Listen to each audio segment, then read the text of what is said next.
For all those who appreciate the work that we're doing here on Standing for Truth, please hit that subscribe button because we are just getting started.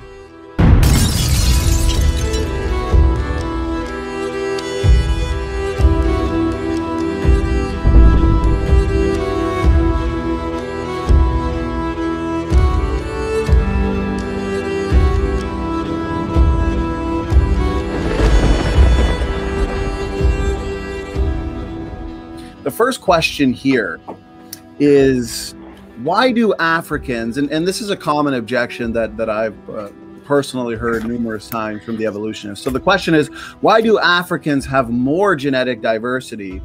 Evolutionists say this is evidence against a literal Adam and Eve because this shows that Africans are an older population.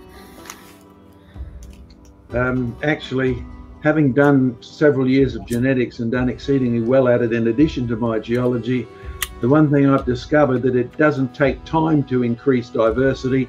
It takes migration from one place to another, particularly if you're being chased by someone who's going to eat you.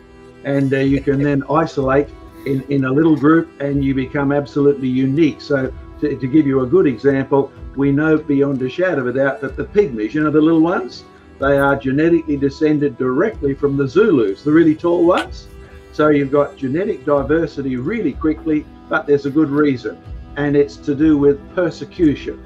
So you and I know, even in our modern world, the dwarf peoples, whether it's, you know, a defect or a food problem, they tend to get discriminated against. And if you're in the middle of the jungle and being threatened with somebody eating you for that deformity, you isolate, you run through the jungle, you can run under the branches, the tall people can't, and then you isolate and you remarry amongst yourselves and you enforce only those things that characterize you. So one reason why the Africans have got so much diversity is the opposite of evolution. It's not time, it's the fact that they've chased each other all over the planet. So, you know, white fellas can't jump, Africans can run, and the tradition is that they eat people, right? As much as that's unpopular out there, you get a tribal warfare over and over again, and people will separate as fast as they can. That's your far better explanation.